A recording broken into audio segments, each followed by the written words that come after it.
अस्सलाम वालेकुम। Lecture 113 start करते हैं जी, कैप 5 का। बच्चे इतने कम हैं और सारे एक ही तरफ बैठे हुए हैं। चलें, अगर इस तरफ कोई बच्चा ना आए तो थोड़ी देर में एक दो उठ के इधर आ जाना यार, नहीं तो मेरा सारा एंगल ही इधर चला जाना। ये मिन्नत तरले वाले ही बच्चे हैं जो आए हैं जी। बेटा आप लोगों को मैंने कहा था ये सारे नोट्स पढ़ के आने, किसी ने हिम्मत की? एक दो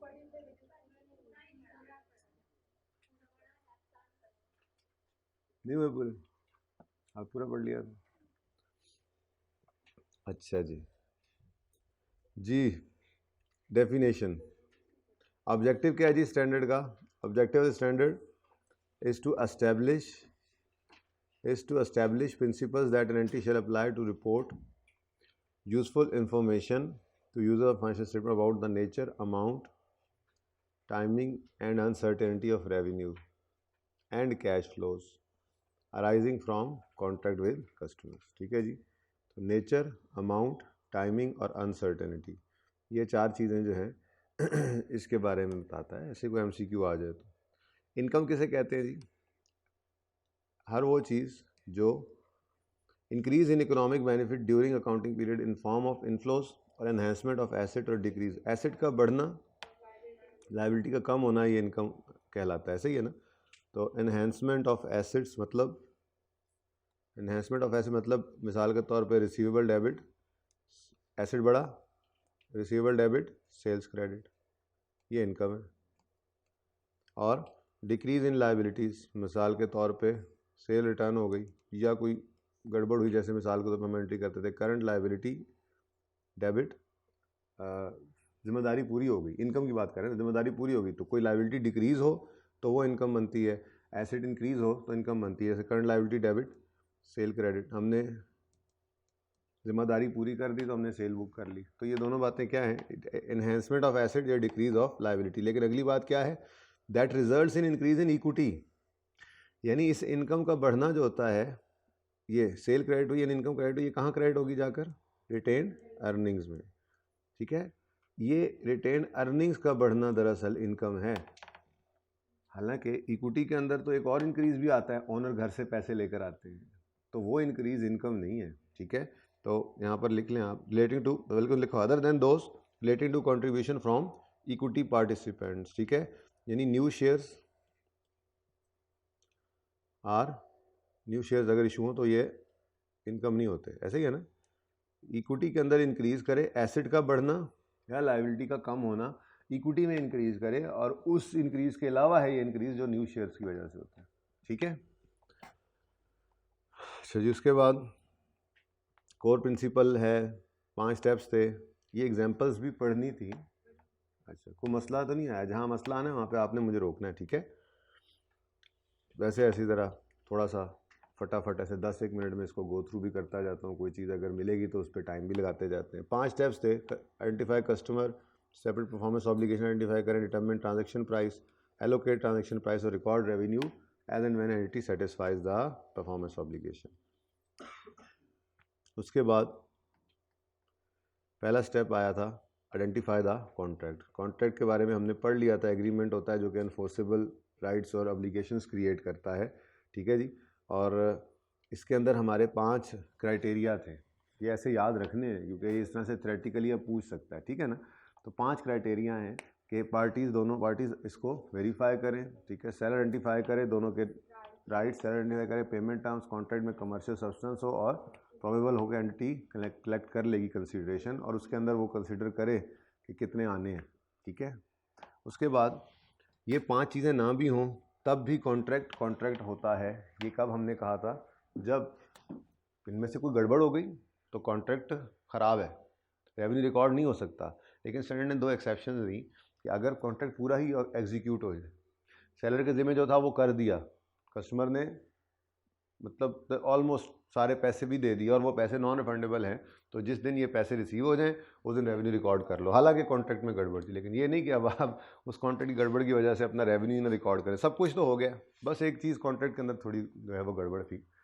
और अगर नॉन रिफंडेबल ना हो, रिफंडेबल हो, तो फिर सेलर को जाकर कॉन्ट्रैक्ट ठीक करवाना पड़ेगा पहले, जब ठीक करवा लेगा तो फिर ही रेवेन्यू रिकॉर्ड कर सकता है IFRS 15 के तहत, ठीक है जी।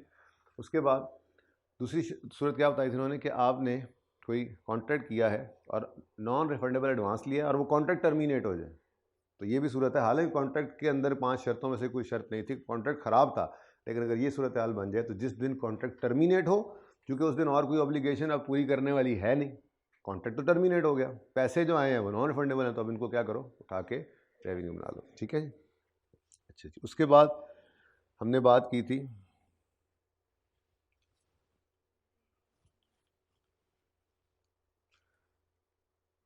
ठीक है जी, अगर कॉन्ट्रैक्ट के अंदर कोई ऐसी शर्त लिखी हो, सारा कॉन्ट्रैक्ट ठीक था, लेकिन उसके अंदर एक शिक ये पड़ी हुई थी कि दोनों में से कोई एक कॉन्ट्रैक्ट को टर्मिनेट कर सकता है, होली अनपरफॉर्म्ड कॉन्ट्रैक्ट को टर्मिनेट कर सकता है विदाउट कंपनसेटिंग अदर्स, तो ये कॉन्ट्रैक्ट ही नहीं कहलाएगा, ठीक है।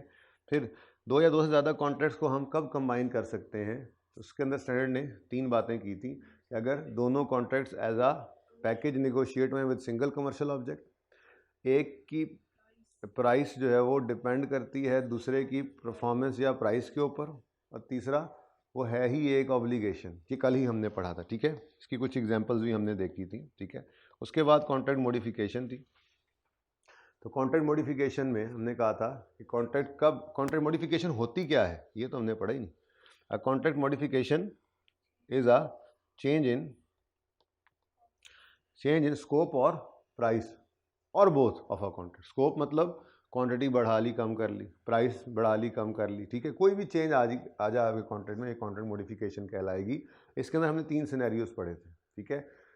एडिशनल गुड्स सर्विसेज डिस्टिंक्ट हैं और प्राइस भी स्टैंड अलोन है, तो क्या करो, नॉर्मल नए कॉन्ट्रैक्ट को सेपरेट कॉन्ट्रैक्ट रखो। गुड्स सर्विसेज तो डिस्टिंक्ट हैं लेकिन प्राइस स्टैंड अलोन प्राइस नहीं है, तो ऐसी सूरत के अंदर हमने कहा था जो हो गया सो हो गया, जो रिमेनिंग है उसकी एवरेज प्राइस निकालो। और तीसरा, जब गुड्स सर्विस डिस्टिंक्ट ही नहीं थी, तो ऐसी सूरत में हमने कहा था कि आपको जो सेल हुई पड़ी है, पहले तो वो हो गई क्योंकि उस वक्त तो नहीं पता था कि मॉडिफिकेशन होनी है, लेकिन उसके बाद फिर आपको तीनों के लिए एक एवरेज रेट निकालना पड़ेगा, और पिछली सेल में जो मतलब पिछली सेल जो समझे गलत रिकॉर्ड हो गई है उसकी करेक्शन भी करनी पड़ेगी। लेकिन ये तीसरे केस को हमने कहा था, अच्छा एक और चौथा केस ही पड़ा था, वो थोड़ी सी गलती हो गई थी, जिसको हमने कहा था कि उसको जर्नल एंट्रीज, उसको आपने वर्किंग के अंदर लेकर नहीं आना, वो बारों बार जर्नल एंट्रीज में ही चला जाएगा, ठीक है। इसमें फिर हमने क्वेश्चन 1 किया था, क्वेश्चन 2 किया था, क्वेश्चन नंबर 3 भी कर लिया था, 4 भी किया था, 5 आपने करना है। किसी ने किया घर पे? जिनको कहा था पढ़ के आना है उन्होंने ये तो नहीं पढ़ा होगा एग्जाम्पल्स को जी, ये करेंगे। 6ठा 7वां मैं करा देता हूँ, बल्कि हाँ 6ठा 7वां मैं करवा देता हूँ। उसके अंदर ये है, पहले 3 सवालों के अंदर हमारे पैसे एडवांस में आ रहे थे, ठीक है। अभी इन सवालों के अंदर हमारे पैसे एडवांस में नहीं, बाद में आने हैं, तो इनमें से भी एक आधा सवाल अभी कर लेते हैं, ठीक है।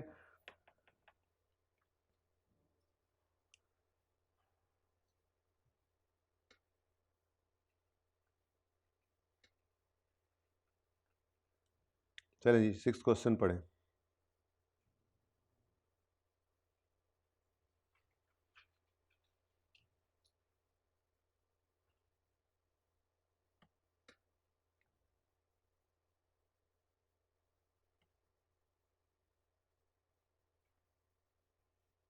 बल्कि इसको एंड पे करते हैं, एक बार तरतीब से ज़रा इसको थोड़ा रीड करते जाएं, ये सवाल पढ़ लेते हैं। हम 6ठा और 7वां सवाल हम करेंगे इंशाल्लाह, ठीक है।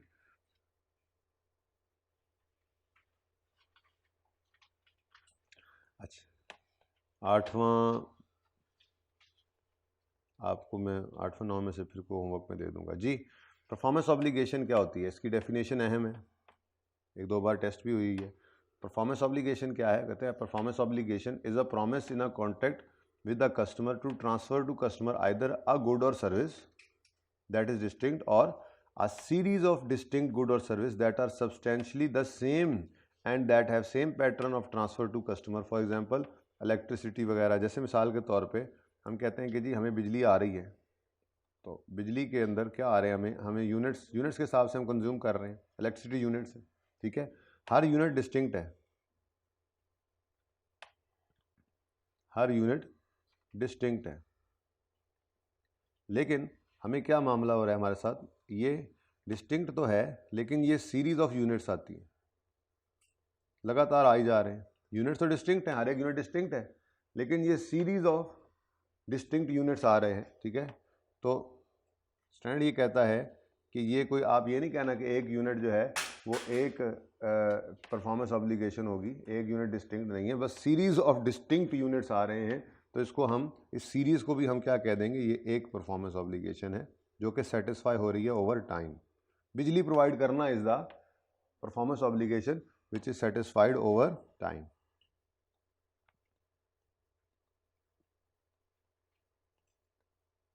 ठीक है बच्चों, ओके डन, और सही है।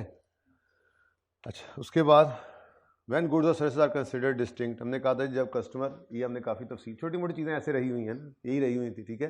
ये बड़ी इंपॉर्टेंट है, ये आई हुई है एक दो बार उसने पूछा होगा, और अब तो वैसे स्टैंडर्ड फिर कोई नहीं है, तो इसका मतलब है कि ये दोबारा से ऐसे पूछ सकता है। When goods services are distinct, कब डिस्टिंक्ट हैं जी? When customer can benefit from good service on their own और together with other resources available to the customer, या और दूसरा एंटिटी, और मतलब वही बात ना, ये विद इन इट सेल्फ भी डिस्टिंक्ट हों, गुड्स अपने आप के एतबार से भी डिस्टिंक्ट हों और कॉन्ट्रैक्ट के कॉन्टेक्स्ट में भी। तो customer can benefit from goods और सर्विस ऑन इट्स ओन या together with other resources available, ये अपनी ज़ात के एतबार से distinct. And entities promise to transfer the goods और service is separately identifiable from other promises in the contract, ये कॉन्ट्रैक्ट के एतबार से भी, कॉन्ट्रैक्ट के कॉन्टेक्स्ट में भी डिस्टिंक्ट हो, ठीक है जी। Customer can benefit from its own कि हमने एक निशानी ये पढ़ी थी कि ये रेगुलरली और लोग भी बेचते हैं, ये एक निशानी होती है, ठीक है, कि लोग अलग से बेच रहे हैं तो मतलब अलग से फ़ायदा उठाने वाली चीज़ें हैं, ठीक है। और इसके लिए हमने कहा था कि कॉन्ट्रैक्ट के कॉन्टेक्स्ट में कब ये सेपरेटली आइडेंटिफिएबल होंगी, कब सेपरेटली आइडेंटिफिएबल होंगी, जब एंटिटी, अच्छा अगर एंटिटी ने प्रोवाइड कर दी significant service of integration, combine करके इनपुट्स को आउटपुट बना दिया, तो ये डिस्टिंक्ट नहीं है। और अगर ये प्रोवाइड ना करें ये सर्विस, तो ये डिस्टिंक्ट, हमने इसको हटा के पढ़ा था, ऐसे ही है ना। फिर good services are significantly modified और कस्टमाइज्ड, ठीक है जी। जो आपने गुड्स या सर्विस दी है वो आपके जो दूसरी गुड्स एंड सर्विस, जिसको मतलब कुर्ते वाली मिसाल दी थी, आप उसको सिग्निफिकेंटली मॉडिफाई कर दे तो ये भी डिस्टिंक्ट नहीं रहेंगी दोनों, लेकिन अगर ये काम ना हो रहा तो डिस्टिंक्ट है। और गुड सर्विसेज जो है वो हाईली इंटरलेटेड ना हो तो भी वो डिस्टिंक्ट कहलाएंगी कॉन्ट्रैक्ट के कॉन्टेक्स्ट में, ठीक है जी।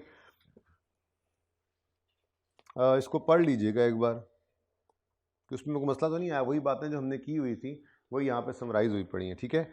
इंपॉर्टेंट है ये, एक बार ICAP ने ये एग्जांपल पूछ ली थी पास पेपर के अंदर, आप देखें ना, ठीक है। तो उसने पास पेपर्स साथ ओपन कर लेते हैं ना, एक दो चीज़ें जो मैंने दिखानी है उधर आपको दिखा भी दूँ।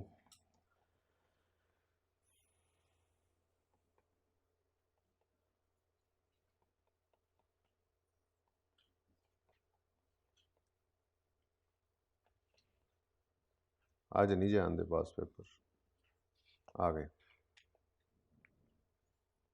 ये देखें जी, define the term performance obligation, अभी पढ़ा के आ रहा हूँ, ठीक है। And state the criteria which should be met if goods और services promise to a contract are to be considered as distinct. तो 4 नंबर की यही वाली बात थी, 2 क्राइटेरिया, सिर्फ वही 2 लिखने थे, तफसीलें नहीं लिखनी। आप नहीं बताना था कि गुड्स सर्विस डिस्टिंक्ट हो, मतलब डेफिनेशन पढ़ी ना यहाँ पे, कहाँ पे पढ़ी थी, दूर चला गया हूँ। ये performance obligation is a promise in the contract with the customer transfer customer either a good or service that is distinct or a series of goods or services that are substantially the same and have same pattern of transfer to customer। बस ये लिखकर उसका criteria क्या है, कब distinct है, when customer can benefit from the goods on their own or together with other sources readily available to the customer and the entity promise transfer the goods is separately identifiable from other promises of the contract, ठीक है। तो ये बात अब उसने 4 number के लिए पूछी थी, 2 लाइनें ये और 2 लाइनें ये, ठीक है। तो ये चीदा बातें याद रखनी है जिनको वैसे भी बार बार कह के याद करवाया गया, ठीक है। अच्छा, इसी तरह से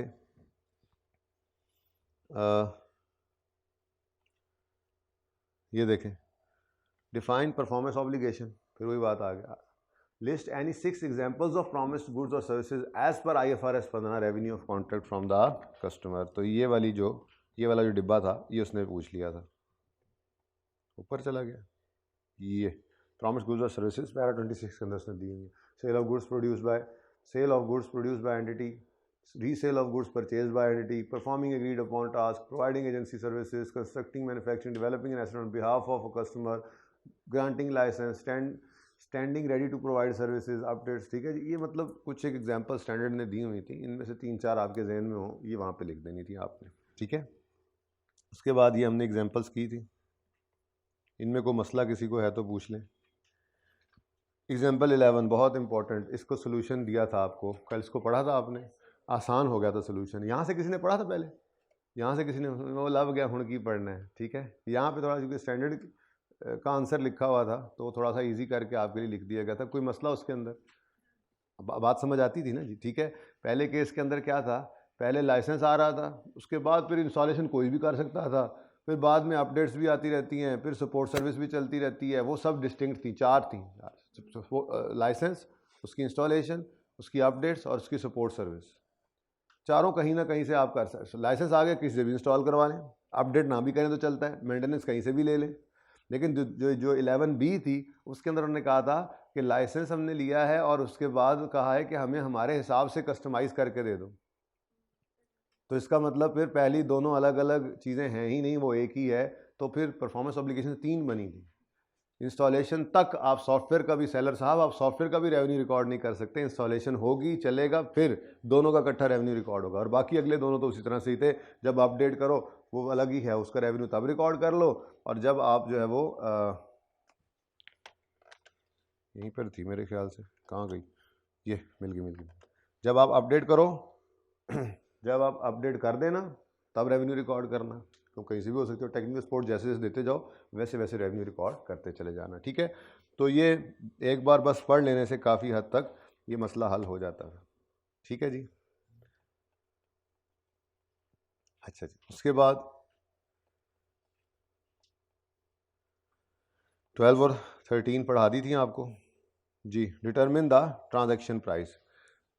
Transaction price is the amount of consideration to which an entity expects to be entitled in exchange for transferring promised goods or services, including amounts collected on behalf of, excluding, sorry, amounts, आगे पढ़ा तो पता लगा क्या कह रहा हूँ, excluding amounts collected on behalf of third parties। ठीक है, ये याद करना है। और उसके बाद consideration promised in a contract with a customer may include fixed or variable amounts or both, बस। ठीक है, उसके अलावा क्या करना है, इसमें कुछ भी नहीं, बस। फैक्टर्स टू बी कंसिडर्ड जी,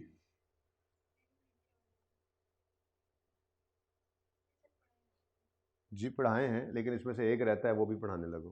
ठीक है जी, यही काम करना है आज, बस जो छोटी मोटी चीज़ें रह गई। ठीक है, तो पूरे ना हुए काम तो फिर कल 1-1.5 घंटे के लिए आ जाना, अगर आप रुक ही गए हो आप लोग तो। बाकी अगर मजबूरी हो तो कोई नहीं, घर पे रिकॉर्डिंग सुन लेना। मैं वैसे ज़रा रिलैक्स हो जाऊँगा एकदम से, मैं बड़ा प्रेशर लेके आया हूँ, पता नहीं आज पूरा होता है नहीं होता। देखा, हाँ तो फिर ज़रा पॉज करना जी बच्चों।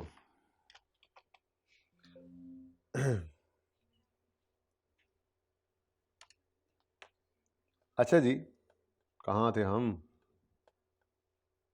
ये वापस यहाँ क्यों भाग जाता है पता नहीं जी। बेटा ये देखें जी, ट्रांजैक्शन प्राइस को डिटरमिन करते हुए कुछ फैक्टर्स को कंसिडर करना है, जिसमें एक वेरिएबल कंसीडरेशन, डिस्काउंट, इंसेंटिव वगैरह, फिर सिग्निफिकेंट फाइनेंसिंग कंपोनेंट था, नॉन कैश कंसीडरेशन, वो फेयर वैल्यू पे शेयर्स लेते थे, और उसके बाद consideration payable by seller to customer. ठीक है, ये हमने सारी एग्जांपल्स की थी जी, बिल्कुल उस दिन की, जिस दिन कॉन्ट्रैक्ट किया उस दिन की नहीं, जिस दिन परफॉर्मेंस ऑब्लिगेशन सेटिस्फाई की। यहाँ पे एग्जांपल में भी ऐसा ही होना है। ये देखो पहली एग्जांपल नहीं, कहाँ थी वो एग्जांपल,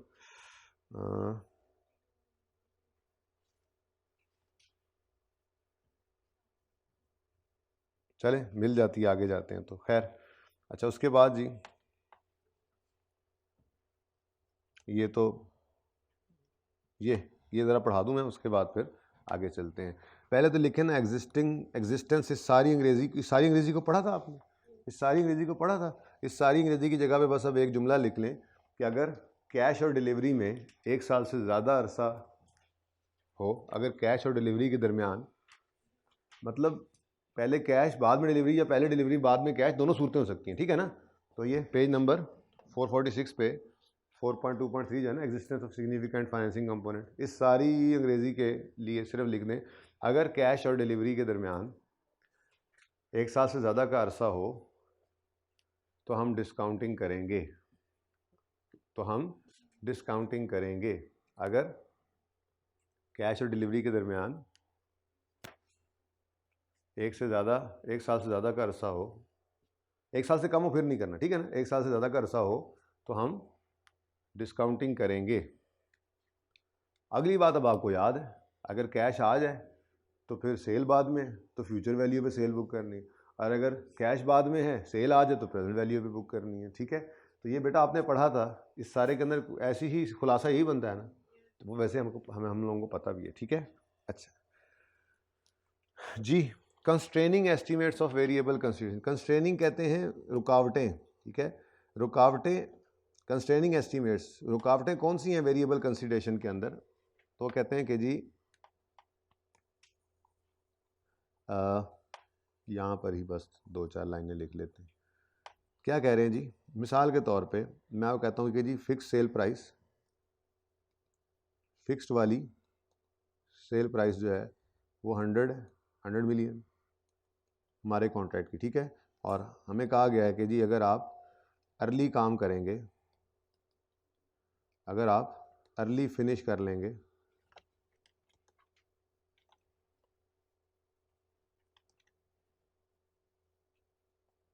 अगर आप अर्ली फिनिश कर लेते हैं तो आपको बोनस मिलेगा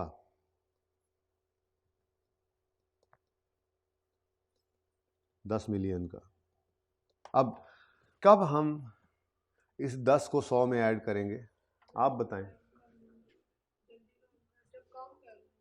अगर आपको उम्मीद है कि आप इस पर पूरा उतर आएंगे तो आज ही इसको ट्रांजैक्शन प्राइस का पार्ट बनाएं, रेवेन्यू का पार्ट बनाएं, जैसे ओवर टाइम रिकॉर्ड होना है रेवेन्यू तो आहिस्ता आहिस्ता उसको भी रिकॉर्ड करते चले जाएं, ठीक है ना। ज़रा पढ़ लें फिर इसको लिख भी लेते हैं। कहते हैं एन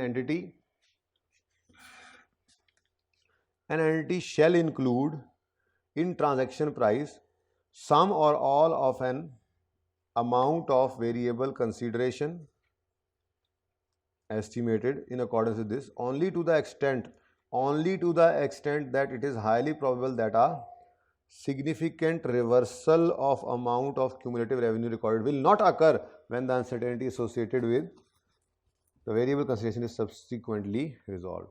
वो कहता है आपने एंटी शेल इंक्लूड, आप एंटी हैं, आप सेलर हैं, आपने ट्रांजैक्शन प्राइस में वेरिएबल कंसिडरेशन का कुछ हिस्सा या सारा हिस्सा जैसे आप एस्टिमेट करते थे वो सिखाया हुआ पहले, ठीक है ना। आपने ट्रांजैक्शन प्राइस के अंदर वेरिएबल कंसिडरेशन का हिस्सा तब डाल देना है और सिर्फ उस हद तक डाल देना है जिस हद तक आपको हाई चांस है कि जो सिग्निफिकेंट रिवर्सल ऑफ अमाउंट है वो नहीं होगा। आज खड़े होकर आपको ये अंदाज़ा है कि जो आप 10 ऐड कर रहे हो इसका रिवर्सल नहीं करना पड़ेगा, ठीक है। ये reversal of amount of cumulative revenue required will not occur when uncertainty associated with the variable consideration is subsequently resolved. यानी जब वो वक्त मुकर्ररा पे पहुंचेंगे, आपको अगर आज उम्मीद है कि उस मुकर्ररा वक्त पे पहुंचने के ऊपर आप लोगों को ये रिवर्सल नहीं करना पड़ेगा तो आप उसको आज ऐड कर लें, सिर्फ उस हद तक आप ऐड करें जिस हद तक आपको ये चांस है, ठीक है ना। फिर पढ़ें NIT shall include in transaction price some or all of an amount of variable consideration estimated only to the extent that it is highly probable that significant reversal of amount of cumulative recognized will not occur when the uncertainty associated with variable consideration subsequently resolved। जो uncertainty थी ना, uncertainty क्या थी कि जी आपने इस दिन तक काम पूरा करना है, जिस दिन वो रिजॉल्व होगी, यानी कि अनसर्टेनिटी रिजॉल्व होगी ना, या आपने काम कर लेना है टाइम पे या नहीं करना है, तो जिस दिन अनसर्टेनिटी रिजॉल्व होगी आपको उस दिन रिवर्सल नहीं करना पड़ेगा। अगर आपको इस चीज़ की हाई प्रोबेबिलिटी है तो फिर आप आज वो सादा बात कि अगर आपको उम्मीद है कि आप इस पर पूरा पहुंच जाएंगे, आप इसको पूरा कर लेंगे तो आप इसमें ऐड कर लें। बात सिर्फ इतनी सी है, ठीक है। अच्छा, अगले का मैंने आपको लिखवा दिया एक ही लाइन के अंदर, मतलब ठीक है।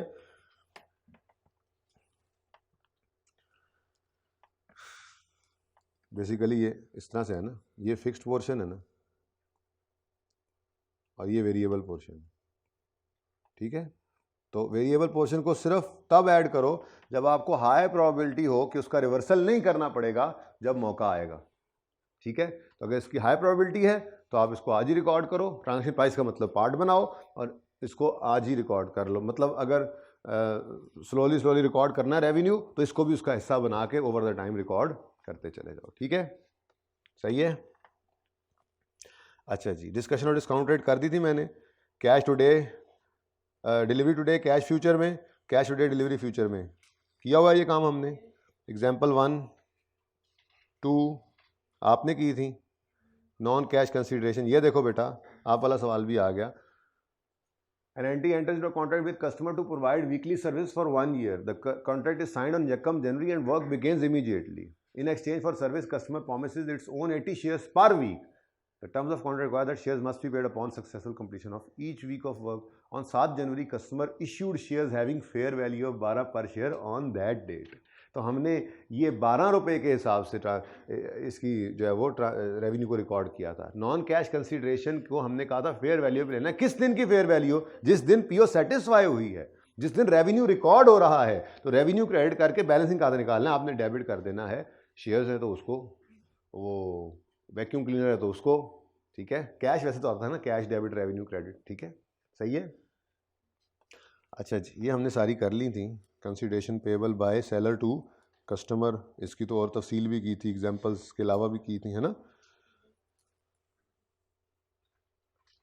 Allocate the transaction price to performance obligation, stand alone price. हाँ जी, एलोकेशन कैसे करते थे, एलोकेशन करने का तरीका क्या था। अच्छा, ये जब एक बार आप गुजरते हैं ना स्टैंडर्ड से तो आप कहते हैं अच्छा यार ये तो इतना सही था, लेकिन चीज़ें करते करते कितने दिन हो गए, ठीक है ना। तो उसको फिर मुट्ठी में ऐसे बंद करना है। तो आप बताओ जी, कॉन्ट्रैक्ट के अंदर क्या था। कॉन्ट्रैक्ट की जी एक डेफिनेशन थी, उसके बाद उन्होंने कहा था 5 क्राइटेरिया हैं और अगर मीट ना हो तो 2 एक्सेप्शंस हैं, और उसके बाद 3 सूरतें ऐसी हैं, कॉन्ट्रैक्ट को कंबाइन कर देना है। और मॉडिफिकेशन में 3 सिचुएशंस थी, डिस्टिंक्ट और स्टैंड अलोन प्राइस है, डिस्टिंक्ट नहीं है स्टैंड अलोन प्राइस, मतलब कुछ ऐसा, वो 3 जो थे केस, ठीक है ना। कॉन्ट्रैक्ट खत्म हो गया। फिर उसके बाद ये अगला काम क्या है, आइडेंटिफाई सेपरेट परफॉर्मेंस ऑब्लिगेशन। तो उसमें हमने परफॉर्मेंस ऑब्लिगेशन की डेफिनेशन देखी थी। उसके बाद फिर हमने एक कंसिडर करना है किस सूरत के अंदर, ठीक है जी, उसके अंदर। तो इस तरह से आपने ना इसको समराइज करते चले जाना है, ठीक है। अच्छा जी, स्टैंड अलोन प्राइस जो है एलोकेट करना है मार्केट प्राइस को on the basis of stand alone price, ठीक है। उसके लिए मेथड्स थे। अगर आपने एलोकेशन ऑफ डिस्काउंट करनी है तो कैसे करनी है, और अगर स्टैंड अलोन प्राइस मिसिंग है तो 3 मेथड्स हैं। एडजस्टेड मार्केट असेसमेंट अप्रोच है, कॉस्ट प्लस मार्जिन है, रेजुअल अप्रोच है, ठीक है। ये सारी एग्जांपल्स हमने कर डाली थी, बहुत ही पढ़ लिया है ना। तो डिस्काउंट जी क्या बेटा, वो मार्जिन मार्कअप यही तो था बेसिकली। क्या था वो मेथड, तो ये था expected cost plus margin approach हमने लगाई थी। रेजिडुअल लग नहीं सकती थी, मार्केट असेसमेंट गिवन नहीं थी, गिवन तो ये भी नहीं था। फिर हमने वहाँ जुगाड़ लगाया था, मैंने कहा था जी बाकी 2 चीज़ों का 30% मार्कअप निकालते तो भी सेम आना था। मैंने कहा था चलो ये कंसोलिडेशन में सीखा हुआ, वो हमने बेसिकली मार्कअप मार्जिन कैलकुलेट किया था। वो मेथड तो नहीं है, मेथड ये कहता है मार्कअप मार्जिन यूज करो, तो वो था नहीं मार्कअप मार्जिन, तो कैलकुलेट किया था जैसे कंसोलिडेशन में सिखाया था। प्रॉफिट ओवर सेल करो तो मार्जिन, प्रॉफिट ओवर कॉस्ट कर दो तो मार्कअप, वो हमने निकाल लिया था, लगाई यही थी, ठीक है। अच्छा जी, अच्छा जी, उसके बाद आते हैं जी हम, ये सारा कुछ ही कर गए आप, मतलब इतना भी होता है, कमाल नहीं कर दिया आप लोगों ने। रिकॉर्ड रेवेन्यू, यहां पर एक टेबल रहता है, अभी छोटा सा टेबल रह गया था कल मुझसे, ठीक है। Record revenue when performance obligation is satisfied. When performance obligation is satisfied, record कर लो revenue. Entity shall record revenue when और as the entity satisfies performance obligation by transferring profits, good और service to customer, and an asset is transferred when the customer obtain control, ठीक है। Good services are assets even if only momentarily when they are received or used। ये फजूल बातें लिखी है। Control of asset transfer, refer to ability.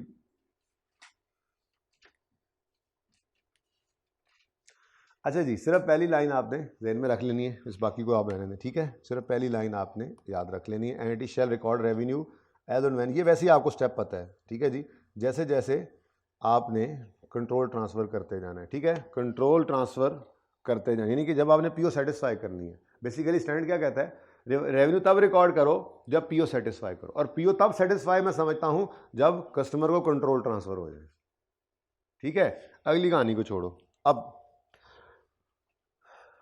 Performance obligation satisfy करो तो revenue को रिकॉर्ड कर लो।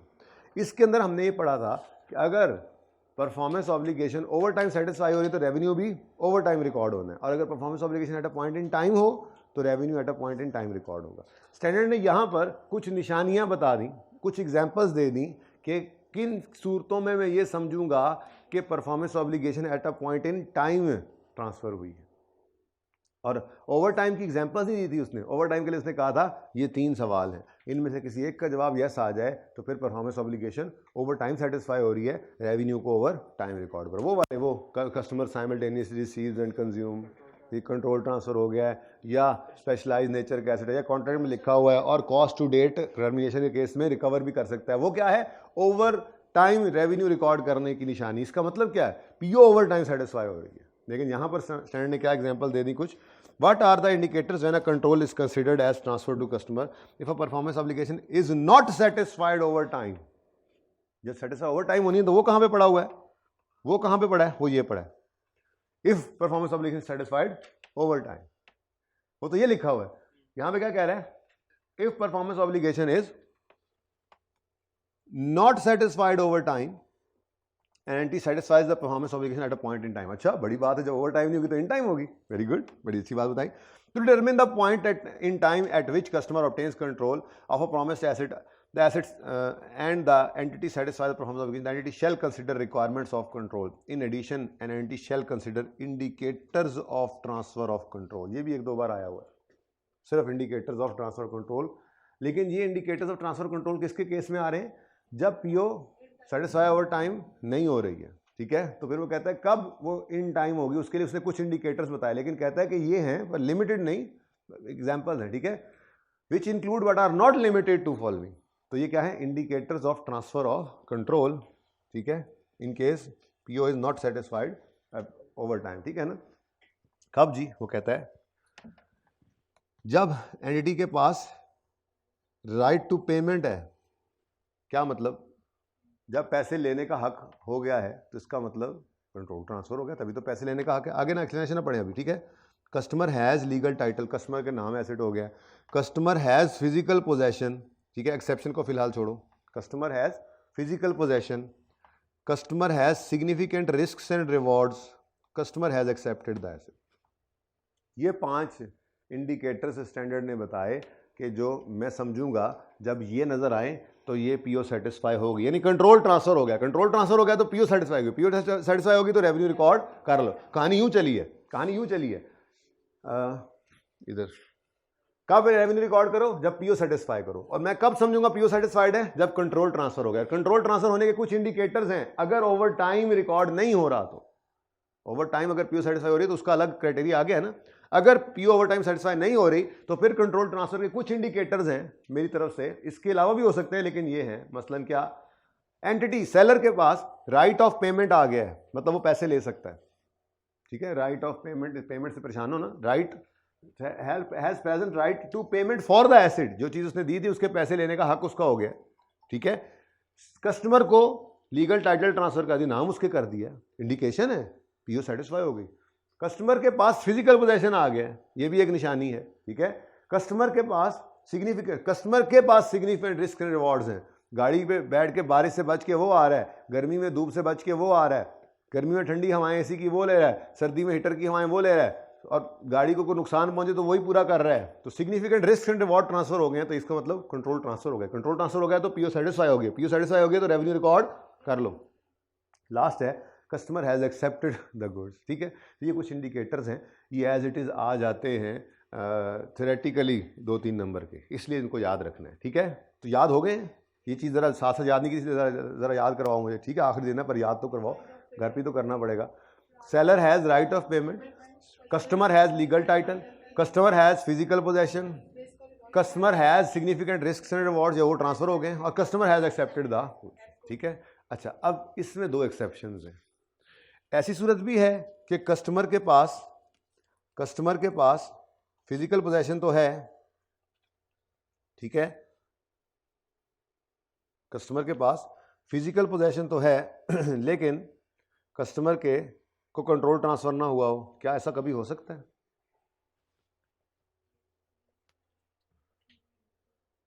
कल आपको एग्जांपल दी थी मैंने, कल आपको एक सेल ऑन रिटर्न बेसिस क्या है, हमने चीज रखवाई हुई है, फिजिकल पोजेशन हमारे कस्टमर के पास है, लेकिन हम क्या कहते होते थे, याद करो वो सवाल जो हमने किया था रावी वाला, शायद शुक्र है थर्सडे वाला नहीं है, वरना आपने कहा थर्सडे कौन सा सवाल किया था, रावी वाला सवाल जो किया था, जिसमें हमने कहा था inventory with customer, inventory in hand, याद आ रहा है? और सेल ऑन रिटर्न बेसिस वाला मामला जो था, ठीक है। तो कस्टमर के पास फिजिकल पोजेशन है, इसको ज़रा काट दे, ये ऐसे ही अब ज़रा परेशान करेगा, ऊपर वाली लाइन पढ़ के आएंगे और यहाँ से यूँ पढ़ेंगे, कस्टमर हैज़ फिजिकल पोजेशन, तो कंट्रोल ट्रांसफर हो जाता है जी। स्टैंडर्ड ने कहा कि ये क्या है, ये एक इंडिकेशन है, लेकिन इसकी एक्सेप्शंस हैं। Sometimes an entity transfer physical possession to customer but sale is not recorded, for example in case of consignment agreement. Consignment agreement क्या है? हाँ, परवेज वाला सवाल आप लोगों ने कल आपको कहा था होमवर्क में करना है, कितने बच्चों ने किया था उसको? उसके अंदर क्या था? उसके अंदर यही था कि होंडा वालों ने, होंडा वाले नहीं, वहाँ पे कोई और नाम था, लेकिन मैं होंडा बोल रहा हूँ, कार डीलर को, होंडा वालों ने परवेज के पास गाड़ियाँ रखवाई, और जब वो आगे बेचता है उस वक्त होंडा वाले सेल बुक करते हैं, तो वो तो होंडा की चीज़ें ही उनके पास पड़ी हुई हैं। और जब फलां उन्होंने कहा 6 महीने तक अगर कोई नहीं बिकती तो 7वें महीने के इतने दिन जो है वो आपने वापस कर देनी है हमें गुड्स, अगर नहीं करोगे तो हम समझेंगे एक्सेप्ट होगी, तो फिर वो सेल बुक कर सकते हैं, ठीक है। तो ये क्या था? फिजिकल पोजेशन तो परवेज के पास था, लेकिन कंट्रोल ट्रांसफर नहीं समझा जाता, क्योंकि ये क्या है? कंसाइनमेंट सेल है, sale on return basis type चीज़ है, ठीक है, सही है। एक और एक्सेप्शन भी थी, आगे ना पढ़ो, मेरी तरफ देखो, फिजिकल पोजेशन है पर कंट्रोल नहीं है, ये होगी कंसाइनमेंट सेल।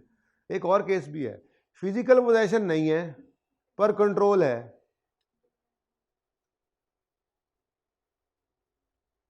किसने लिया था घी का डब्बा और रख के आइसक्रीम खाने गया था? कौन था वो आज छुट्टी पे है, बच्चा छुट्टी पे है। बिल एंड होल्ड याद आ रहा है? बिल एंड होल्ड अरेंजमेंट में क्या होता था, चीज़ आपकी है, बस हमने जो सवाल यहाँ पे किया था वो सवाल याद करो, हमने मशीन भी बनवाई थी और हमने स्पेयर पार्ट्स भी बनवाए थे। जब वो बन गए तो मशीन हमने उठा ली, स्पेयर पार्ट्स के बारे में कहा था भाई इनको अपने पास ही रखो, इनको हम जैसे ज़रूरत पड़ेगी तुम बिल्कुल साथ ही तो हमारे, हम उठाते रहेंगे, उसको फिर किराया भी दे रहे थे। अब जो स्पेयर पार्ट्स हैं उनका कंट्रोल तो उसने हमें ट्रांसफ़र कर दिया था, हमने एक्सेप्ट भी कर ली थी, गुड्स सारा कुछ हो गया था, लेकिन हमने फिजिकल पोजेशन नहीं लिया था, ठीक है। तो कस्टमर हैज़ फिजिकल पोजेशन निशानी है कंट्रोल के ट्रांसफर होने की, लेकिन कभी कभी ऐसा होता है कि फिजिकल पोजेशन नहीं भी है, कंट्रोल फिर भी आपका है, सेल ऑन रिटर्न बेसिस। कभी कभी फिजिकल पोजेशन नहीं है और कंट्रोल आ गया है, ठीक है ना जी। तो ये तो एक्सेप्शंस तो हैं थोड़ी सी, ठीक है। और लीगल टाइटल एक ये भी है, एक एक्सेप्शन इसके अंदर भी है। एक्सेप्शन क्या है जी? हमने क्या, स्टैंडर्ड क्या कहता है जी? स्टैंडर्ड कहता है अगर आपको लीगल टाइटल ट्रांसफर हो जाए, अगर आपको कस्टमर को लीगल टाइटल ट्रांसफर हो गया है तो फिर कंट्रोल ट्रांसफर हो गया समझो, रेवेन्यू रिकॉर्ड कर लो, ठीक है। लेकिन एक चीज़ आती है, जैसे बैंक लीज करता है, बैंक ने लीज पे जो गाड़ी दी होती है वो बैंक के नाम होती है, वो बैंक के नाम होती है। क्या सब्सटेंस ओवर फॉर्म नहीं लग जाता था यहाँ पे आके? कहते हैं नाम तो इसने सिर्फ इसलिए रखा हुआ है ताकि अपनी इंस्टॉलमेंट्स को सिक्योर कर सके, ताकि अपनी इंस्टॉलमेंट्स को। अब यहाँ सिचुएशन क्या है, कस्टमर के नाम पे गाड़ी नहीं है, लेकिन स्टिल कंट्रोल तो उसी के पास है, क्योंकि सिग्निफिकेंट रिस्क एंड रिवॉर्ड्स उसी को ट्रांसफर हो गए, ठीक है। हम तो इवन लेसी की किताबों के अंदर उसको leased asset, right of use कहते थे, एसेट बनाते थे, लेसी का एसेट बनाते थे, लेसर का नहीं बनाते थे, ठीक है ना। लेसर कहते थे उसने तो बेच दिया, इसको किस्तों पे बेचा है, किस्तों वाली सेल, सादा बात करें तो, ठीक है। तो यहाँ पर क्या लिखा हुआ exception, however sometimes in sale on installment basis entity retains the legal title to protect collection of money. In such a case sale is recorded on delivery even if no title is transferred, as it is the time when control is transferred, ठीक है। अब 5 indicators क्या हैं, 5 indicators क्या हैं, यूँ पढ़ेंगे हम, ठीक है। Entity has right of payment, customer has legal title except sale on instalment basis, customer has physical possession except bill and hold and consignment sales, customer has accepted the goods, customer has, और या risk and reward significant transfer हो गए customer को। ऐसे करके लिखेंगे तो ये 3-4 लाइनों का ही बन जाता है। ठीक है, ये एक टेबल भी रहता था। डन जी। वैसे हमने ये होमवर्क में आपने की थी, कोई मसला तो इसमें नहीं आया? बोलो। PO is satisfied over time, ये तो अब अल्लाह माफ़ करे थोड़ा रटा गया आप, ये तो ठीक है जी।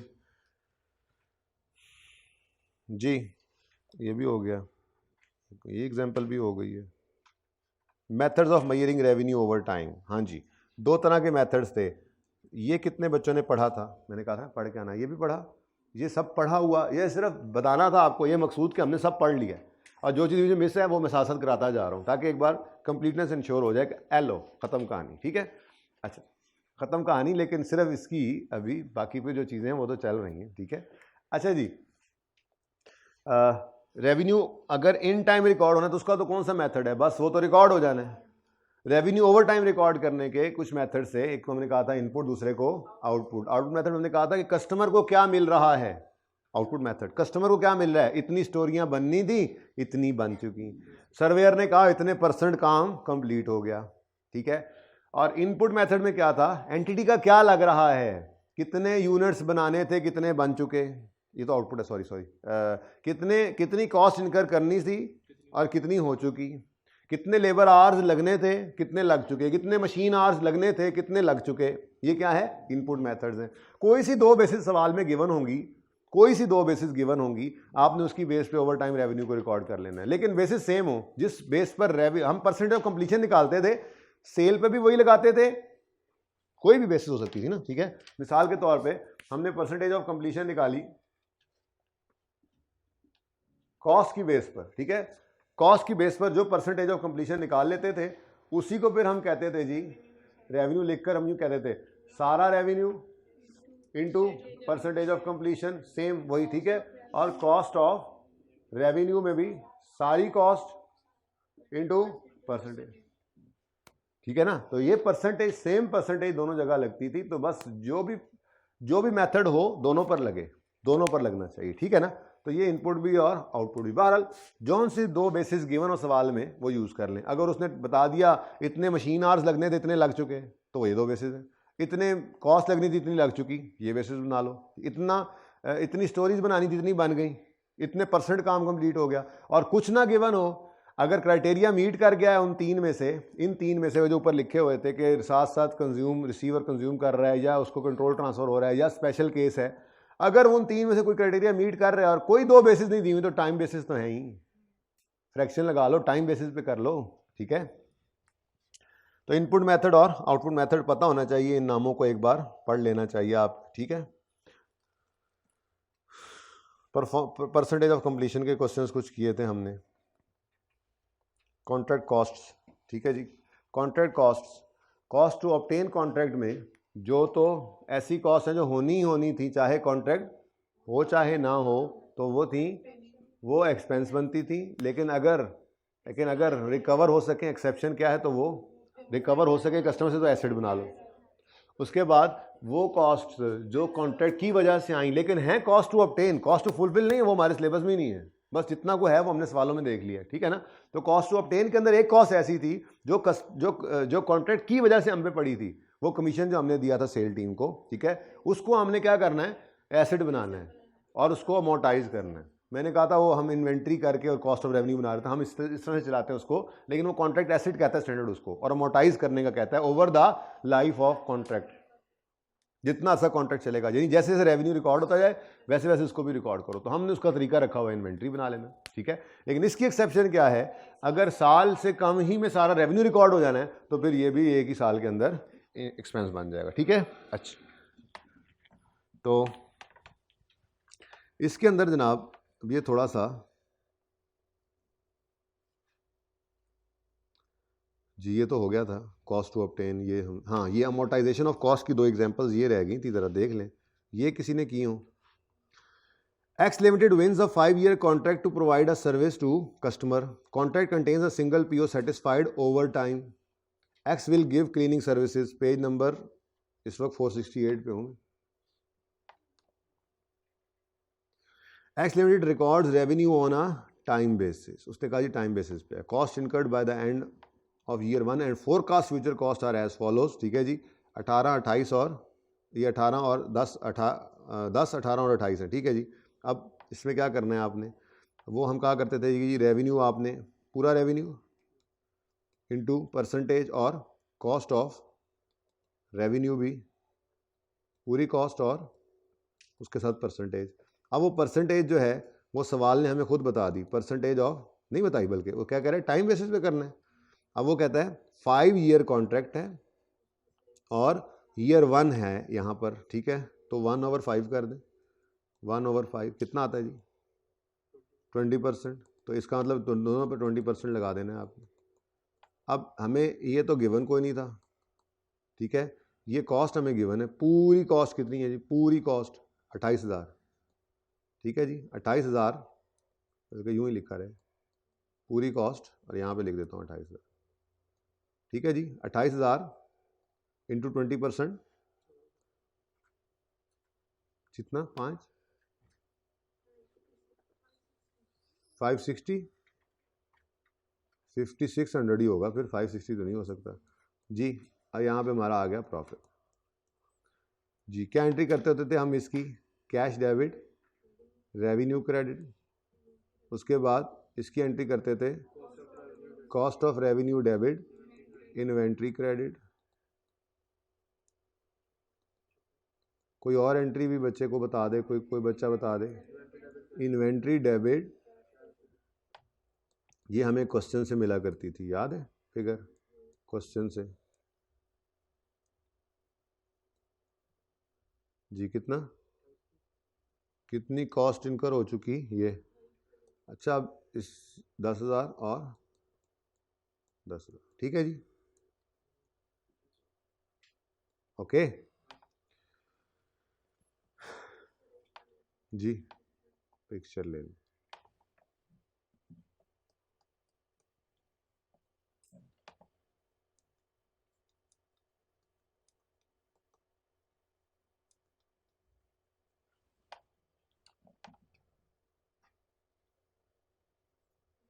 जी। नेक्स्ट वो कहते हैं जी, जिस तरह सेम सवाल चला है, renewable subsequent 1 year period, average customer term is, contract contains a single PO over time, record revenue on time basis, cost incurred by the and, उसी तरह से गिवन है जी। 1/7 कर देना है, ठीक है, ऐसा ही है।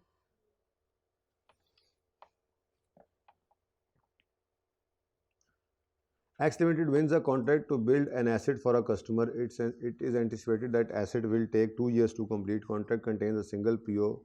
Progress completion is measured on output basis. 60% complete.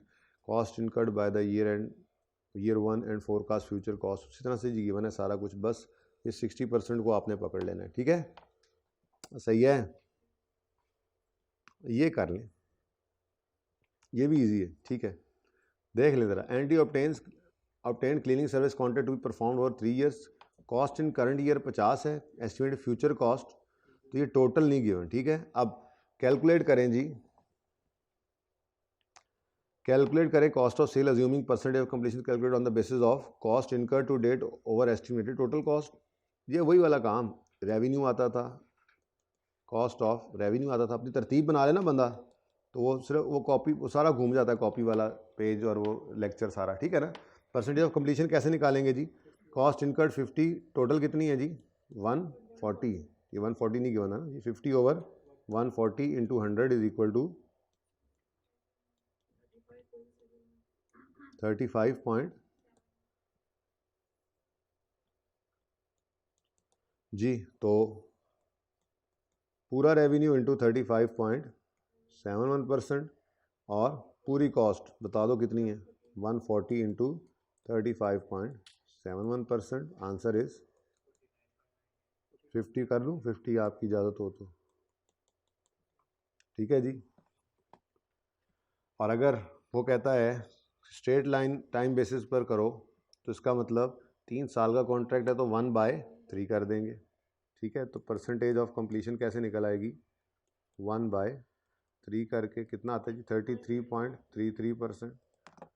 तो revenue, cost of revenue 140 into 33.33% जी 46.67 47 ही कर दें, ठीक है जी। ये मुझे पता नहीं है, 33.33 इस पे भी लगना था, ठीक है जी। सही है।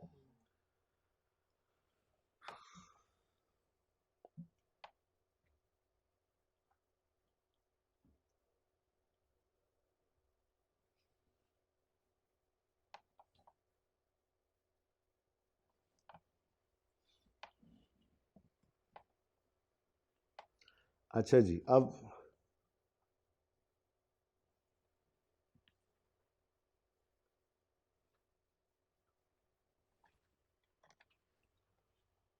इधर भी तुम इधर ही आ गए हो बदतमीज, तुम्हें जो पास पेपर पे बिठाया था। जरा देखें पास पेपर 13 का ए हमारा रहता है ना, बी मैंने करवाया था ना कल वो बच्चे कह रहे थे उस पर कुछ शायद मसला आया है, आई थिंक आया था मसला। चलो फिर भी मैं एक बार तसल्ली कर लूँ, क्विकली कर लेंगे, देर तो नहीं लगेगी इंशाल्लाह।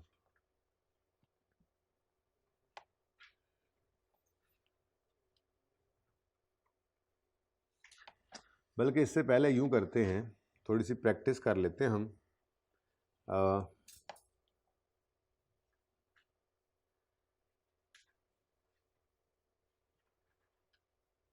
वो जो मैंने कहा था उस एग्जाम्पल क्वेश्चन 6 और 7 करना है, पेज 430 पे था गालिबन 31, वो करते हुए उधर जाते हैं एक ही बार।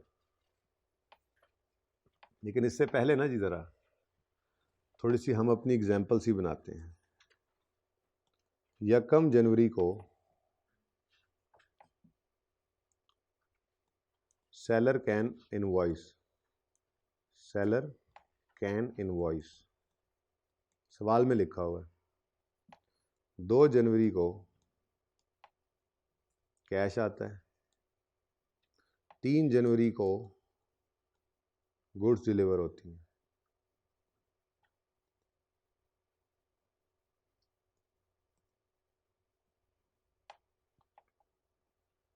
बच्चों ये जो पहली लाइन लिखी हुई है ना, असल में मैं सिर्फ ये बताना चाह रहा हूँ, सवाल के अंदर हमें एक सवाल के अंदर बड़ा मुश्किल से तरीके से उसने ये, जहाँ प्रेजेंटेशन के अंदर सवाल किया था हमने, उसके अंदर बड़े ही मुश्किल तरीके से उसने इसको उधर ही ले जाते हैं।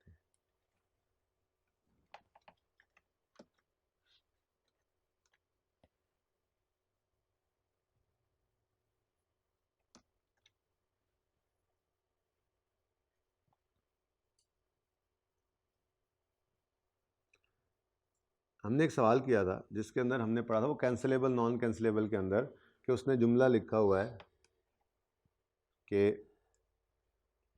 कॉन्ट्रैक्ट रिक्वायर्स कस्टमर, कुछ इस तरह की बात लिखी हुई थी, याद है? यही बात अनकंडीशनल राइट के बारे में वो कुछ इस तरह से लिखी, बाद में कहा था जी ये अनकंडीशनल राइट यहाँ पे स्टैब्लिश हो रहा है। ये जुमला भी यही बताया करता है सवाल के अंदर। सेलर कैन इनवॉइस ऑन 1 जनवरी का मतलब क्या है? इनवॉइस बनाते ही कब है? नहीं तो गुड्स तो देखो 3 जनवरी को हो रही है। तो ये जुमला क्या बता रहा है? सेलर कैन इनवॉइस का अनकंडीशनल राइट एस्टैब्लिश हो गया है, अनकंडीशनल राइट एस्टैब्लिश।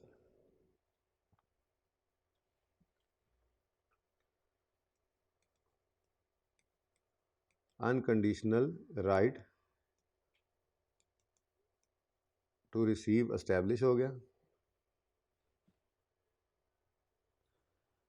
इस जुमले ने बताया, सेलर कैन इनवॉइस, ठीक है जी। अच्छा अब इसकी एंट्रीज क्या होंगी? इसकी एंट्रीज क्या बनेंगी? 1 जनवरी को आप एंट्री क्या करोगे? 1 जनवरी को एंट्री करोगे रिसीवेबल डेबिट, और क्योंकि गुड्स नहीं गई तो कॉन्ट्रैक्ट लायबिलिटी क्रेडिट। उसके बाद 2 जनवरी को कैश आ जाएगा तो कैश डेबिट रिसीवेबल क्रेडिट कर लोगे, और उसके बाद 3 जनवरी को चीज़ें अगर चली गई हैं तो 3 जनवरी को आप कॉन्ट्रैक्ट लायबिलिटी डेबिट करके रेवेन्यू क्रेडिट कर लोगे। ठीक है बच्चों, सही है। अच्छा, कभी कभी यूं भी लिखा होता है, जैसे हमारे सवाल के अंदर लिखा हुआ था उस दिन कि कॉन्ट्रैक्ट रिक्वायर्स कस्टमर टू पे। कॉन्ट्रैक्ट तो किसी भी तरह से, चलो मिसाल के तौर पे 5 मार्च को कॉन्ट्रैक्ट रिक्वायर्स कस्टमर टू पे, ये पिछली वाली बात को इस तरह से लिखा जा सकता है ना। देखो पिछली बात भी तो ये लिखी हुई है, सेलर कैन इनवॉइस, तो क्या मतलब, customer contract requires customer to pay, ठीक है जी। 5 को ऐसा लिखा हुआ था ना उस सवाल के अंदर, किया था हमने क्लास में सवाल, ठीक है। 5 मार्च को लिखा हुआ है, 6 मार्च को डिलीवरी हो जाती है गुड्स की,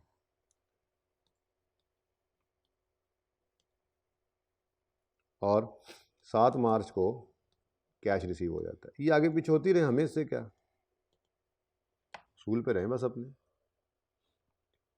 जी। ये भी क्या, ये जुमला भी क्या बता रहा है कि अनकंडीशनल राइट एस्टैब्लिश होता है, ठीक है जी। अगर 5 मार्च को अनकंडीशनल राइट एस्टैब्लिश हो रहा है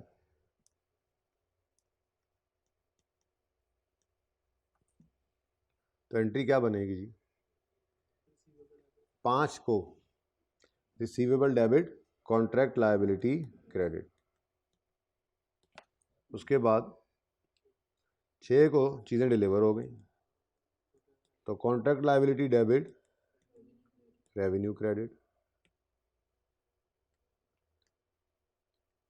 उसके बाद 7 मार्च को पैसे आ गए तो कैश डेबिट और रिसीवेबल क्रेडिट कर लो। सिंपल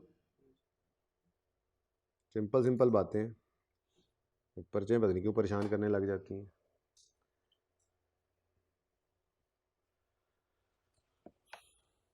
4 अप्रैल को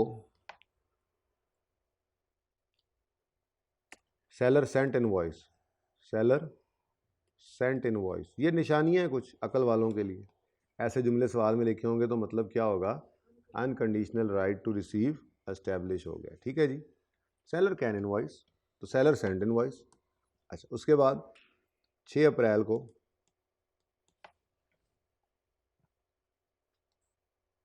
परेशान करने के लिए लिखा हुआ था, ऐसे भी तो हो सकता है, लिखा हो as per contract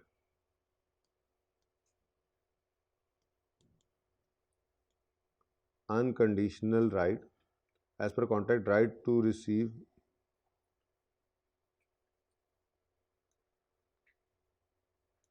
right to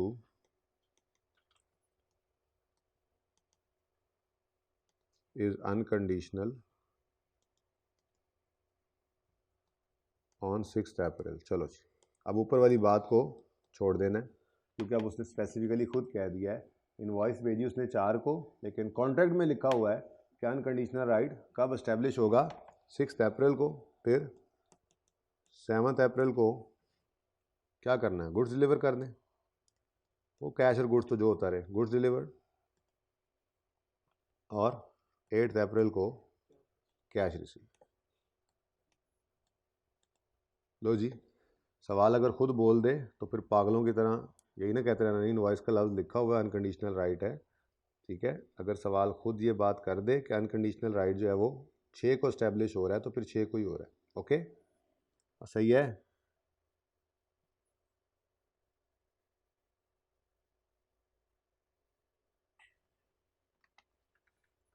जी बच्चों, चलें जी, एंट्रीज करवा दें, फिर एंट्रीज करवा दें। सबसे पहली एंट्री करवा दें मुझे 6 अप्रैल को जी।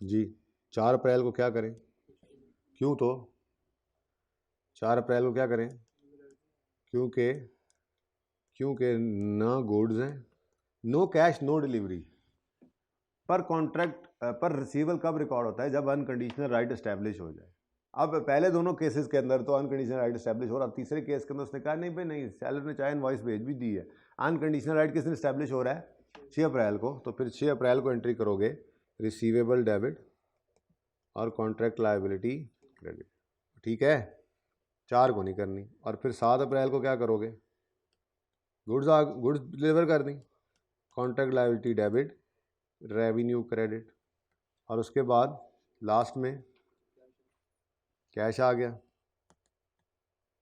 तो कैश डेबिट और रिसीवेबल क्रेडिट। ठीक हो गया जी। तो यहाँ पर लिखा हुआ ये है, तो फिर इनवॉइस के पीछे ना पड़े रहना, अनकंडीशनल राइट एस्टैब्लिश हो रहा है ये जाके। ठीक है जी।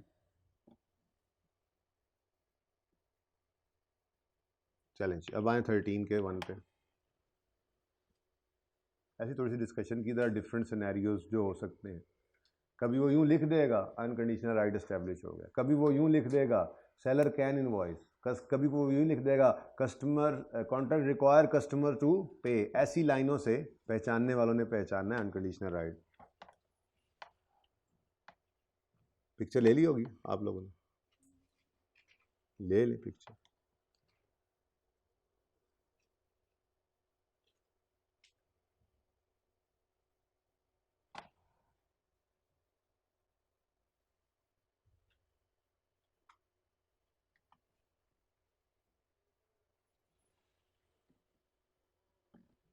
जी डन,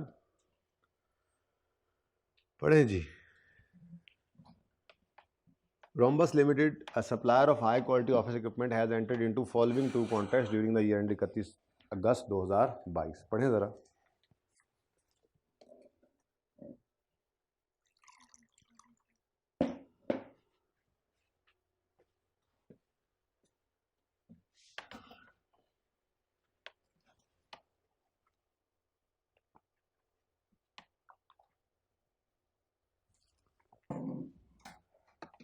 जी बच्चों, ऑन यकम जुलाई RL entered into a contract, year and 31 अगस्त 22 है, तो जुलाई और अगस्त 2 महीने पहले साल के, ठीक है। RL entered into a contract with TL to sell 50 laptops at a total consideration of 10 million. 50 laptops का हमने वादा कर लिया जी इनसे, ठीक है जी। आया कहता है 50% ऑफ, अच्छा 50 लैपटॉप्स हैं एट आ टोटल कंसिडरेशन 10 मिलियन, तो पर लैपटॉप कितना बनता है, पर लैपटॉप कितना, 2 लाख रुपीज, 200,000। एक लैपटॉप का इतना है। 50% of laptops would be delivered on 20 जुलाई, 20 दिन बाद हैं, एंड बैलेंस ऑन 15 अगस्त 2022। ये भी हमारे साल में ही बाकी भी हो जाने हैं, ठीक है। यानी कि 50 में से 25 लैपटॉप डिलीवर हो जाने हैं 20 जुलाई को, और बाकी 25 15 August. RL has unconditionally entitled to receive full payment upon delivery of first lot of 25 laptops. अब काम कहानी तो शुरू हो गई यकम जुलाई को, लेकिन अनकंडीशनल राइट किस दिन एस्टैब्लिश हो रहा है, हाँ, मतलब वो उस दिन से अनकंडीशनल राइट उसका एस्टैब्लिश हो जाएगा, ठीक है। TL paid full amount on 31 जुलाई 2000, उन्होंने 31 जुलाई पर, यानी कि पहले वाले के बाद, यानी 15 अगस्त को जब डिलीवरी, 20 जुलाई को जब डिलीवरी हो जानी है, उस दिन अनकंडीशनल राइट एस्टैब्लिश हो जाना है। उस दिन देखना पड़ेगा, कोई एंट्री करनी पड़ेगी। 31 जुलाई को उन्होंने पूरे पैसे दे दिए, ठीक है। लेकिन 7 अगस्त को क्या हुआ, ऑन 7 अगस्त 22, यानी जब पहली डिलीवरी हो चुकी थी, contract was modified and TL ordered additional 30 laptops at for ₹190,000 each for delivery on 25 August. Contract modification भी आ गई। These 30 laptops are distinct but do not reflect standalone selling price। Second वाला बस, और क्या चाहिए फिर, याद हो गया आप तो, फिर तो मसला ही कोई नहीं। It was agreed that TL would pay 29 laptops only instead of 30 laptops। This discount has been given in compensation of minor defect identified and delivered on 20 July। ये तो वो मैंने कहा था ना कि इसको तो हमने वैसे ही क्या करना होता है, एंड पे जर्नल एंट्रीज में लेके आना है, ऐसे ही है ना। बोलो, ये तो वर्किंग 1 2 3 में आता ही नहीं था। Okay, TL settled the balance, पैसे उन्होंने दे दिए, वो बाद में एंट्रीज के वक्त देखते हैं। अब मेरे ख्याल से ये हटा भी लें तो पैसे आने कब हैं जी, ये सिर्फ फिलहाल छुपा दें, यही छुपाया हुआ था, ठीक है, उससे आगे फिर रहता रहे। All laptops were delivered as agreed. Okay, अच्छा, अब ओरिजिनल कॉन्ट्रैक्ट कितने लैपटॉप्स का है जी? 50 का।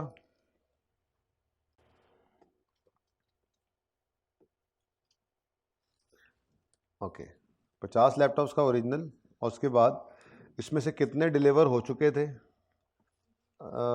20 हो चुके, 25 हो चुके थे, ठीक है जी, और बाकी जो हैं वो डिलीवर होना अभी थे।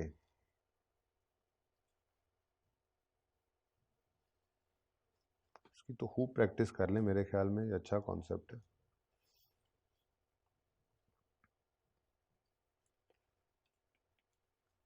अच्छा, चलें जी, तो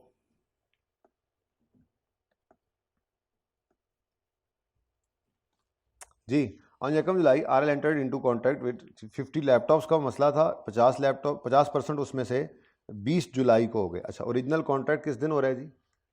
ओरिजिनल कॉन्ट्रैक्ट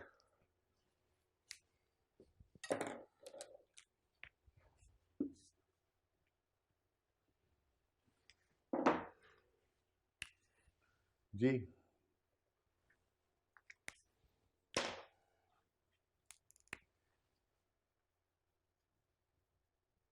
ओरिजिनल कॉन्ट्रैक्ट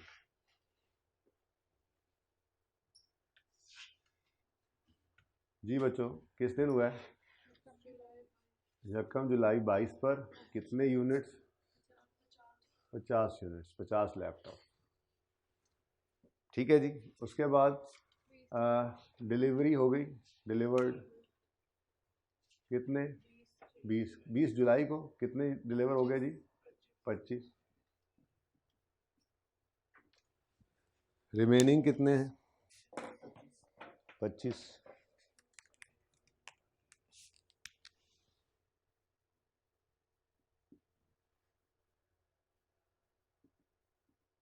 और फिर क्या हुआ है जी? रिमेनिंग, ये तो टू बी डिलीवर्ड है ना, हाँ ठीक है, रिमेनिंग लिख लिया था, टू बी, सर हमारा रिटर्न होना ख़राब करें, टू बी डिलीवर्ड। अच्छा, उसके बाद कॉन्ट्रैक्ट में क्या आ गया जी? मॉडिफिकेशन आई है, किस दिन? 7 अगस्त को, और 30 मज़ीद, ठीक है जी। अब इसमें से ये टोटल कितने हो गए? तो टू बी डिलीवर्ड अब कितने हैं? 55।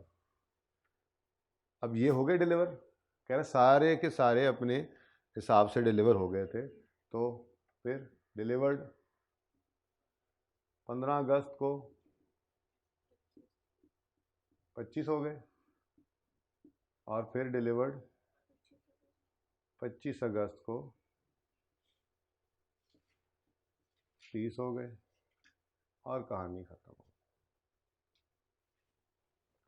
अब रेवेन्यू रिकॉर्ड करना है 1 2 और 3 डेट्स पर, ठीक है जी। रेवेन्यू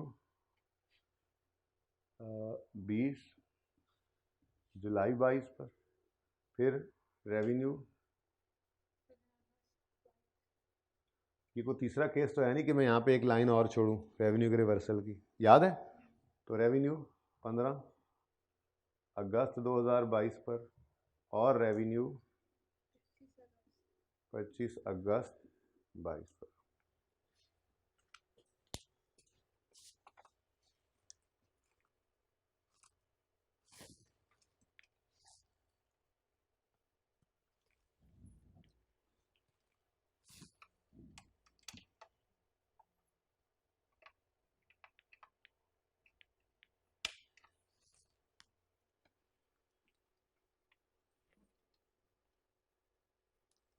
जी बेटा।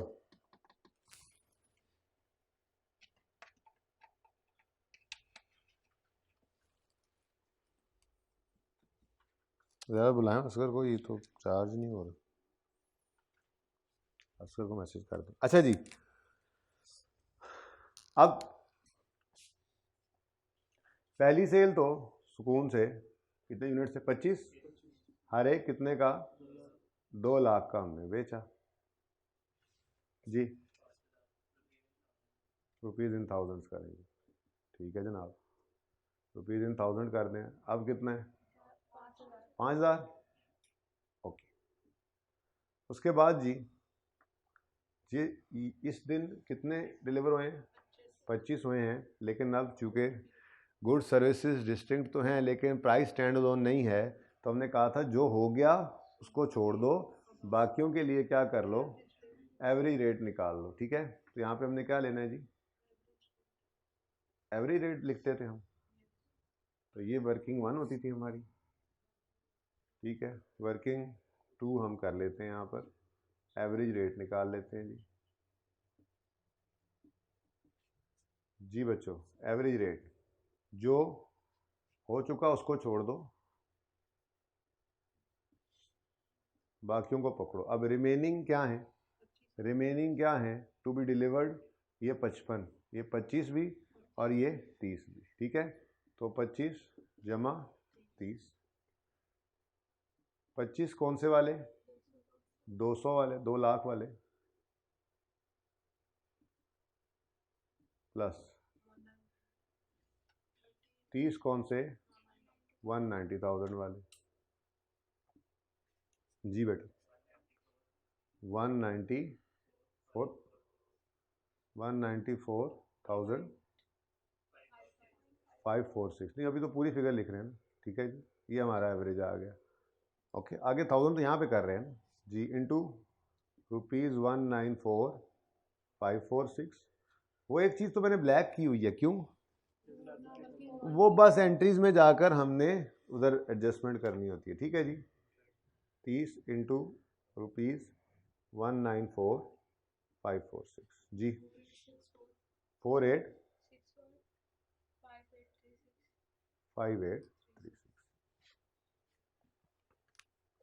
अब डेट वाइज एंट्रीज यहाँ पे करते चले जाते हैं। डेट्स हमारे सामने, रेट्स हमारे सामने, 1 बाय 1 एंट्री देखते जाएं जी। कॉन्ट्रैक्ट किस दिन हुआ है जी? यकम जुलाई को। कोई अनकंडीशनल राइट हो, कोई कैश आया हो? No cash, no delivery, no unconditional right, तो डू नथिंग। 20 जुलाई को डिलीवरी हो गई, ये रेवेन्यू रिकॉर्ड करें। लेकिन 20 जुलाई को ये सारे का सारा ये तो डिलीवर हो गया ना, ठीक है। लेकिन वो कह रहा है अनकंडीशनल राइट किस दिन एस्टेब्लिश होना है? अच्छा, तो लेकिन वो रिमेनिंग के लिए, ठीक है। अब रेवेन्यू रिकॉर्ड करना है आपने, कितना जी? 5000 का। लेकिन रिसीवल कितना बुक करना है? देखो, किस दिन आपका अनकंडीशनल राइट एस्टेब्लिश होना है? जैसे ही आपने इस डिलीवरी को करना है, आपका अनकंडीशनल राइट एस्टेब्लिश हो गया, ठीक है ना। तो उस दिन आपने रिसीवल बुक करना है, कितना? कितना? पूरे 50 का। अभी अगले का तो पता ही नहीं है ना। पूरे 50, यार ये चार्जिंग नहीं हो रही। पूरे 50 लैपटॉप्स का रिसीवल आपने आज बुक कर लेना है, ठीक है ना। क्यों? क्योंकि इस दिन आपका अनकंडीशनल राइट एस्टेब्लिश होगा। भाई 50 में से 25 तो डिलीवरी कर दिए थे, ठीक है, उनके साथ भी कोई कंडीशन नहीं, और बाकी वालों के लिए भी अनकंडीशनल राइट आ गया, ठीक है। तो अब भाई उधर शुरू हो गए तो हम इधर शुरू हो जाते हैं। तो किस दिन जी?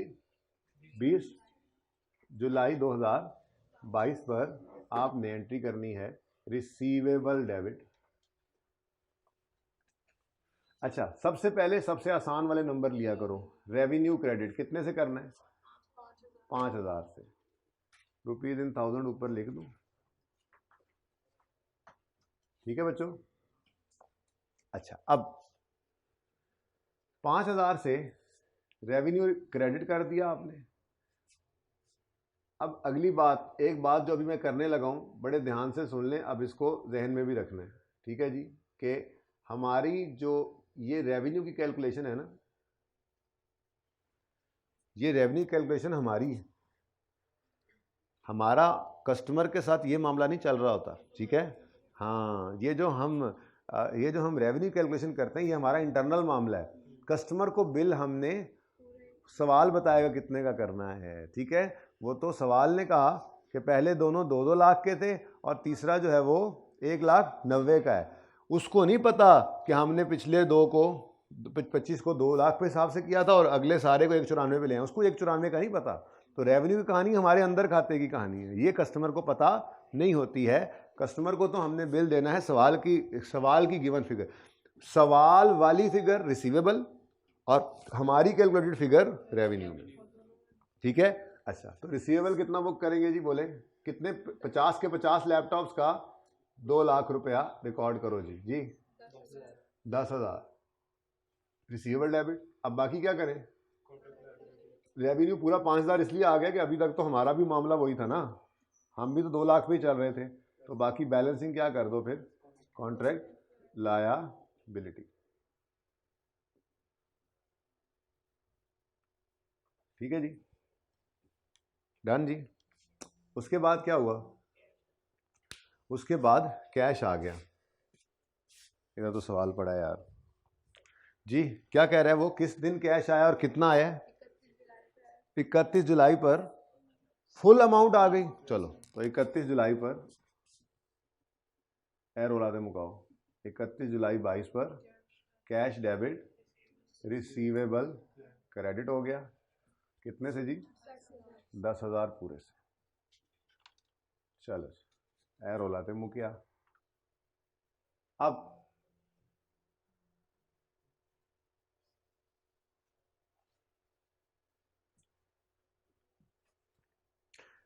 अगली डिलीवरी कब हो रही है जी?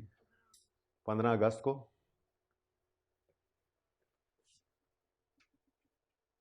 15 अगस्त 2022 पर आप रेवेन्यू बुक कर लो। मॉडिफिकेशन 7 को हुई है। ओ माय गॉड, तो फिर तो वो लाल वाली एंट्री आ जानी है, ठीक है। 7 अगस्त 2022 पर कॉन्ट्रैक्ट मॉडिफिकेशन हुई और तो रेवेन्यू पे असर नहीं पड़ना था, लेकिन एक एडजस्टमेंट छोटी सी हुई पड़ी है, ठीक है। वो एडजस्टमेंट क्या है? हमने एक लैपटॉप के पैसे उससे, यार यहाँ तो सवाल अब ऊपर जाना पड़ेगा जी। 7 अगस्त को उसने क्या कहा था कि एक लैपटॉप डिफेक्टिव निकला है, तो हमने उसके पैसे 29 लैपटॉप्स के पैसे ले रहे हैं, एक के नहीं ले रहे, ठीक है। क्यों नहीं ले रहे? क्योंकि पिछले में मसला था, तो हमने कहा चलो यार ये डिस्काउंट। तो ये बेसिकली क्वेश्चन नंबर 4 वाला मामला आ गया। तो क्वेश्चन 4 और 2 को इकट्ठा करवाया था मैंने, ठीक है ना। सारा 4 करके उसमें सिर्फ यहाँ पे करके हमने एडजस्टमेंट कर ली थी, ठीक है ना। तो बताओ जी 7 अगस्त को क्या एंट्री करोगे? रेवेन्यू जो ज़्यादा बुक हो गया था उसको रिवर्स कर दो, और अब चूंकि रिसीवेबल को देखो, ऑप्शन क्या होते थे? कैश वापस कर दो, सवाल ने नहीं बताया। कोई रिसीवेबल पड़ा है उसका तो वो कैंसिल कर दो, वो भी खत्म हो गया हुआ है। तो फिर ले दे के ऑप्शन क्या बचता है? कॉन्ट्रैक्ट लायबिलिटी को हम बुक कर लें, ठीक है ना। ऐसे तरतीब से सोच लिया करो जी। अब एक लैपटॉप का 1,90,000 हमने उसको माफ़ कर दिया, ठीक है ना। ये हमने उसको छोड़ा, एक लैपटॉप के पैसे नहीं देने। और उसको क्या पता है 196 या 2 लाख, भाई उसको यही पता है कि 1,90 का मेरे लैपटॉप है और एक के पैसे मुझे दे रहा है। ये डिस्काउंट उसने मुझे दिया, सेलर ये, कस्टमर ये कहेगा, ठीक है। तो 190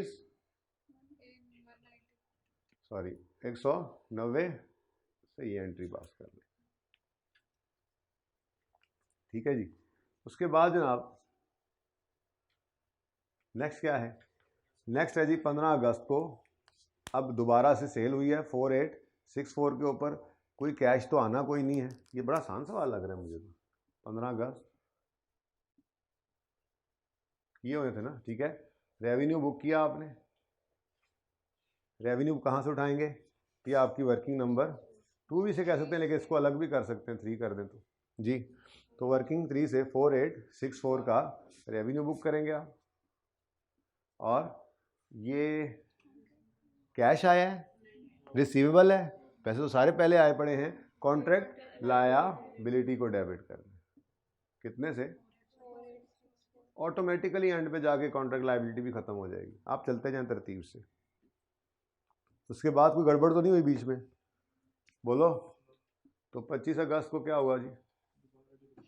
फिर डिलीवरी हो गई रेवेन्यू वर्किंग 1, ये रेवेन्यू हम कहाँ से उठा रहे हैं, working 3, sorry, revenue working 3, revenue working 3, और ये सवाल से उठाया था जी। 5836 कॉन्ट्रैक्ट लायबिलिटी जी, 58 जी बेटा,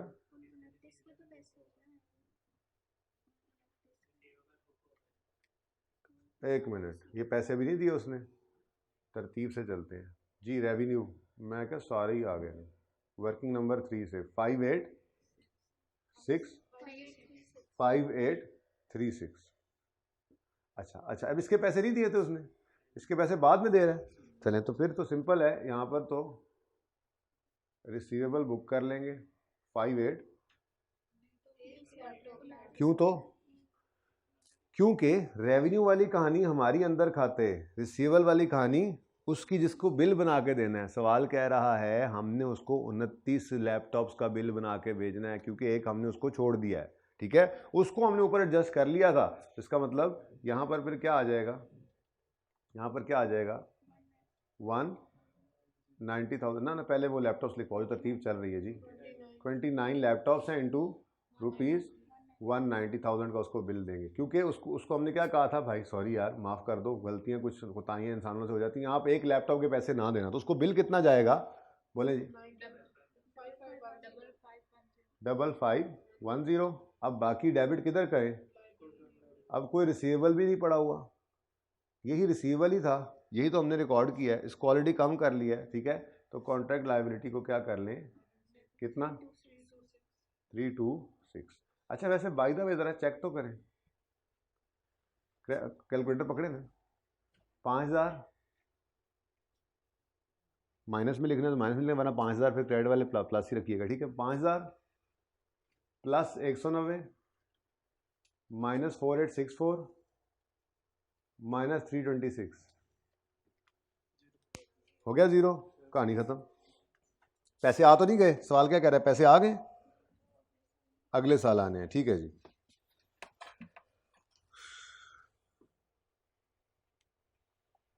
मैं तो कहता हूँ इसकी थोड़ी सी जल्दी से प्रैक्टिस और कर लेनी चाहिए, क्या ख्याल है कि काफ़ी है,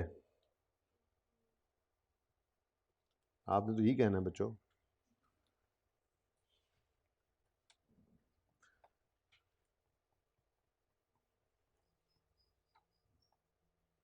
कितनी देर होगी क्लास शुरू हुए, 1.5 घंटा,